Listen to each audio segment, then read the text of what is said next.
In this class, we are going to learn the Probit model.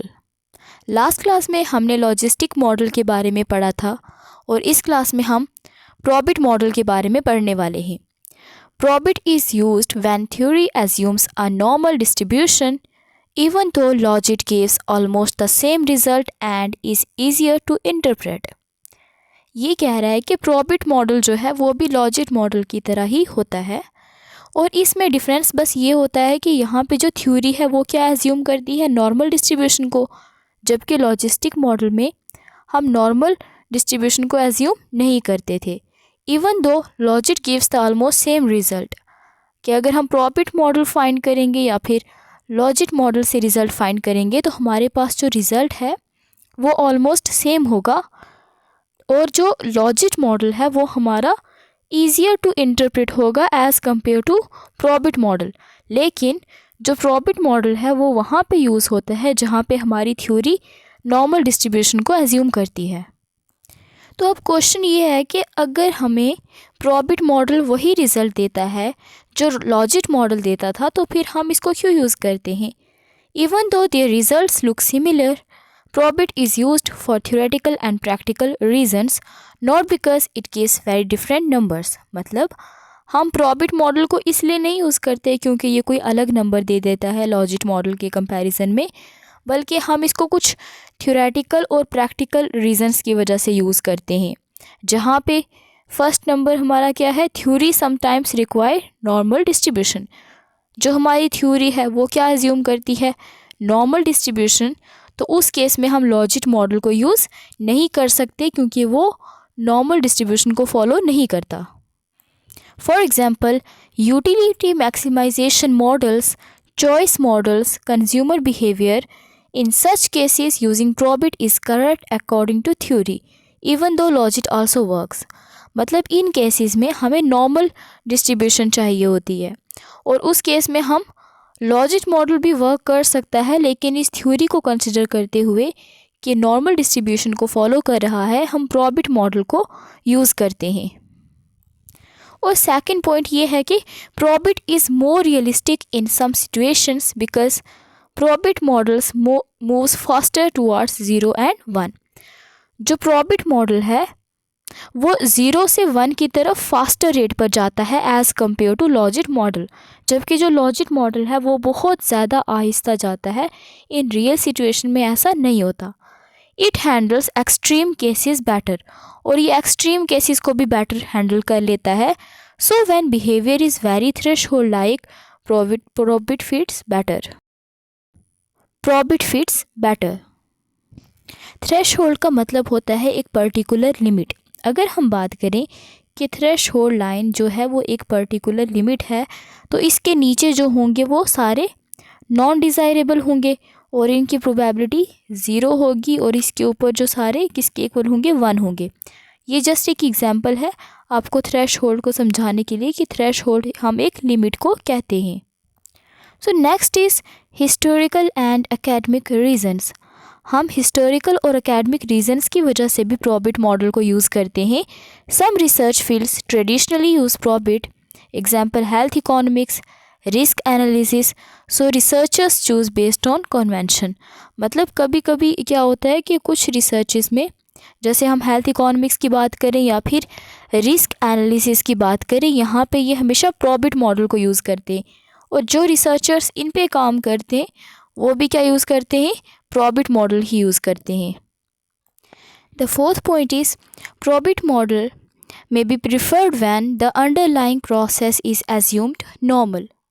वही जो हमने पहले पढ़ा कि हम नॉर्मल डिस्ट्रीब्यूशन को एज्यूम करते हैं, हम ये एज्यूम करते हैं कि जो हमारा डाटा है वो नॉर्मल डिस्ट्रीब्यूशन पर बेस्ड है. The second one is the data has strong central clustering.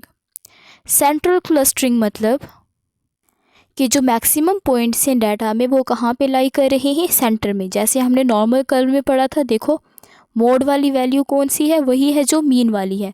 तो मतलब जो सेंट्रल वैल्यू है वहाँ पे ज़्यादा आइटम्स लाई कर रही हैं.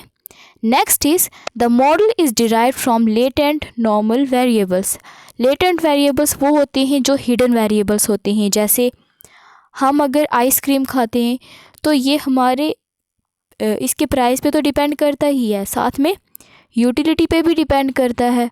और उसके बाद अगर हम एग्जांपल लें हाउस की, तो हाउस जो है वो इनकम पे तो डिपेंड करता है, लेकिन साथ में हमारी यूटिलिटी पे भी डिपेंड करता है। इसी तरह जो यूटिलिटी है उसको ज़्यादातर हम कंसिडर नहीं करते, हम सिर्फ इनकम को कंसिडर करते हैं। अगर हम कोई हाउस लेना चाहें तो उस टाइम पे हमारी यूटिलिटी जो होती है वो लेटेंट नॉर्मल वेरिएबल होती है, लेटेंट वेरिएबल होती है। तो उस केस में हम क्या यूज़ करते हैं, profit model. For example, when modelling probability of disease, normal distribution is often more appropriate. अगर हम क्या करते हैं कि किसी बीमारी के होने की प्रोबेबिलिटी को देखते हैं तो वहाँ पे नॉर्मल डिस्ट्रीब्यूशन जो होती है वो ज़्यादा अप्रोप्रिएट होती है। तो उस केस में हम क्या यूज़ करते हैं, प्रॉफिट मॉडल।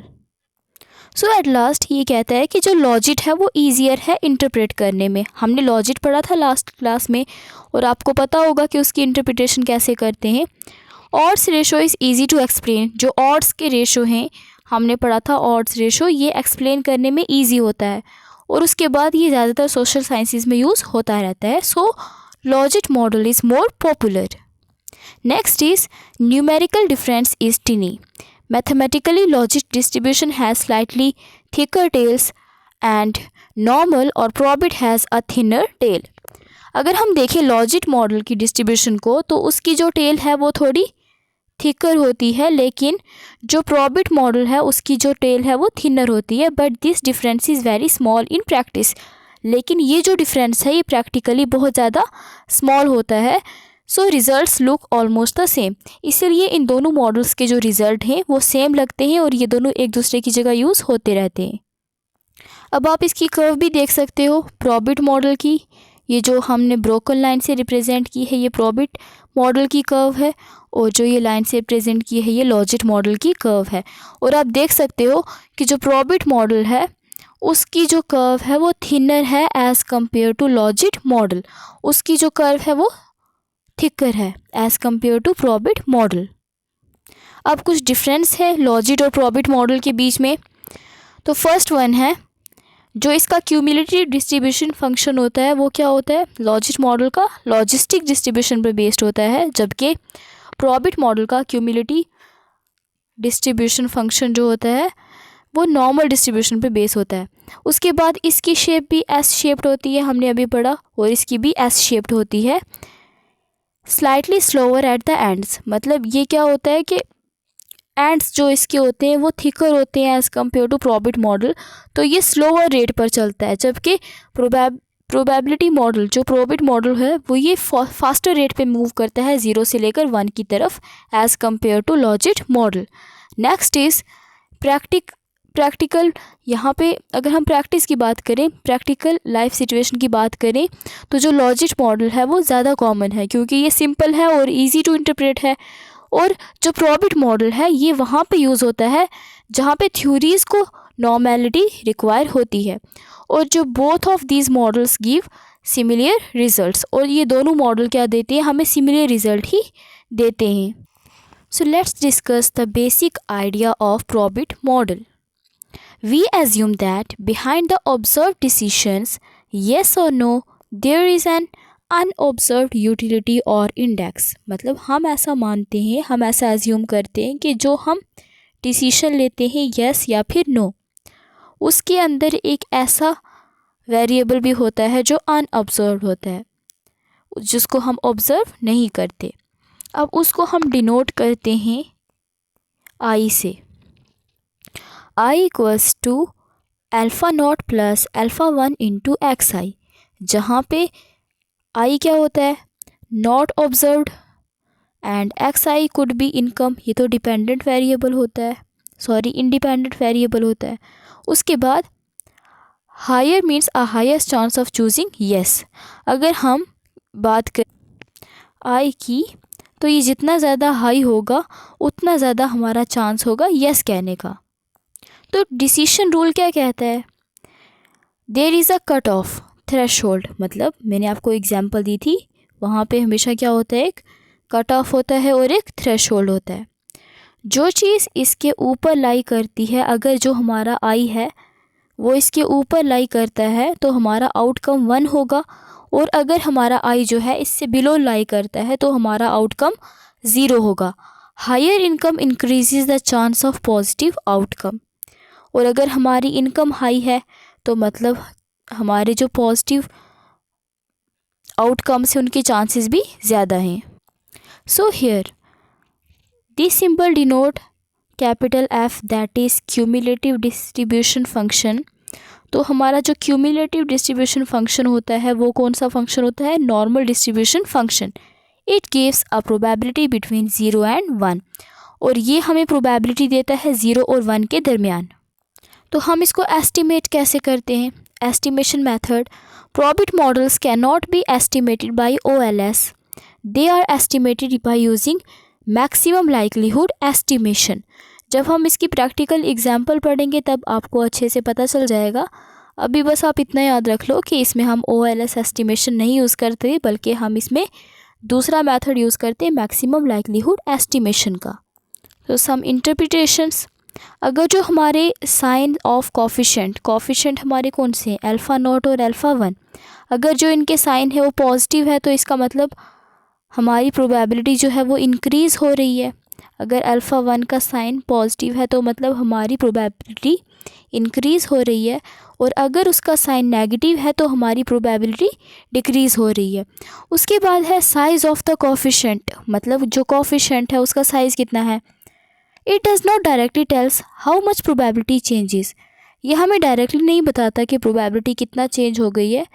जैसे कि अगर हम अल्फ़ा 1 की बात करें, अगर इसकी वैल्यू 2 है और अगर इसकी वैल्यू फिर 4 हो जाती है, हम ये नहीं कह सकते कि इसकी वैल्यू जो है वो 50% राइज़ हो गई है, बल्कि इसके लिए हमें मार्जिनल इफ़ेक्ट निकालना पड़ता है। ये फाइंड आउट करने के लिए कि कितनी प्रोबेबिलिटी चेंज हो गई है, हमें मार्जिनल इफ़ेक्ट फाइंड करना पड़ता है। So let's take an example, the probability of owning a house. अगर हम प्रोबेबिलिटी फाइंड करें ऑनिंग अ हाउस, एक हम हाउस क्या करें? ऑन करें। तो हमारा ये पॉजिटिव है, हम ऑन कर रहे हैं, तो हमारा जो आई है वो हमेशा थ्रेशहोल्ड से ज़्यादा होना चाहिए या फिर उसके इक्वल होना चाहिए। तो हमारा जो आई है वो ग्रेटर है थ्रेशहोल्ड लेवल से। The probability is calculated using the standard normal CDF। Standard normal CDF को यूज़ करके इसकी प्रोबेबिलिटी को हमें कैलकुलेट करना पड़ेगा। अगर probability of y equals to 1 है, y जो हमारा डिपेंडेंट वेरिएबल है उसकी प्रोबेबिलिटी जो है वो 1 है गिवन वैल्यू ऑफ x पर, तो इसका मतलब जो हमारा क्यूमुलेटिव डिस्ट्रीब्यूशन फंक्शन है किसका? Normal distribution, standardized normal variable that is ZI। तो यहाँ पे हमारा f क्या है? Standard normal CDF। ये है हमारा फॉर्मूला स्टैंडर्ड नॉर्मल CDF का। This integrals give the area under the normal curve. The area represents the probability of owning a house. मतलब ये वाला जो फंक्शन है ये हमें वो एरिया देता है जो हमें बताता है the area represent the probability of owning a house. एक हाउस को ऑन करने की कितनी प्रोबेबिलिटी है, बस उतना ही एरिया शो करता है। Inverse of CDF, taking the inverse of normal CDF gives ZI equals to F inverse 1, probability of y equals to 1 given x। और ये किसके इक्वल होता है? Alpha naught plus alpha 1 into XI के। तो जब हम इसका इन्वर्स निकालेंगे क्यूमुलेटिव डिस्ट्रीब्यूशन फंक्शन का, तो हमें मिल जाएगा alpha naught plus alpha 1 into XI। अब इसकी हेल्प से हम अल्फ़ा नॉट को भी एस्टिमेट कर सकते हैं, अल्फ़ा 1 को भी एस्टिमेट कर सकते हैं और latent variable that is I को भी एक्सप्लेन कर सकते हैं, इसको भी एस्टिमेट कर सकते हैं। अब ये कह रहा है कि जो जनरल प्रोबेबिलिटी मॉडल होता है उसको हम जनरल फॉर्म में ऐसे रिप्रेजेंट करते हैं कि probability of y equals to 1 given x equals to CDF of all these, यहाँ पे beta naught plus beta 1 into XI and so on plus beta k into XK। तो ये है हमारा एक पूरा मॉडल, एक पूरा function. This model is estimated using maximum likelihood method. और हम इसको एस्टिमेट करेंगे मैक्सिमम लाइक्लीहुड मेथड से, ना कि OLS मॉडल से। Now estimation of probability model in the group data. Data are grouped by the levels of X. Relative frequencies are observed The latent index I can be obtained from the normal CDF. Estimations become easier. तो इन सब cases में हमारा क्या होता है, group data में हम probability model use करते हैं जब हमारा जो डाटा होता है वो ग्रुप्ड हो किसकी लेवल के हिसाब से, एक्स की लेवल के हिसाब से। उसके बाद रिलेटिव फ्रिक्वेंसीज आर ऑब्जर्व्ड, जो रिलेटिव फ्रिक्वेंसीज हैं या फिर प्रोबेबिलिटीज़ हैं वो ऑब्जर्व की जा रही हूँ। उसके बाद the latent index I can be obtain from the normal CDF, और इसको हम कहाँ से ऑब्टेन कर सकते हैं, नॉर्मल CDF से। इसी तरह जो इसकी एस्टिमेशन है वो बहुत ज़्यादा सिंपल बन जाती है। सेकंड केस है हमारे पास ungrouped data. Each observation has y = 0 और y = 1। दोनों मतलब हर एक जो ऑब्जर्वेशन होगी या तो उसमें y जो होगा वो 0 के बराबर होगा या फिर 1 के बराबर होगा। Same problems as logit regression, और लॉजिक रिग्रेशन में भी यही प्रॉब्लम होती है। Parameters must be estimated using non linear maximum likelihood, और पैरामीटर्स को कैसे एस्टिमेट करना चाहिए, नॉन लीनियर मैक्सिमम लाइक्लीहुड को यूज़ करके।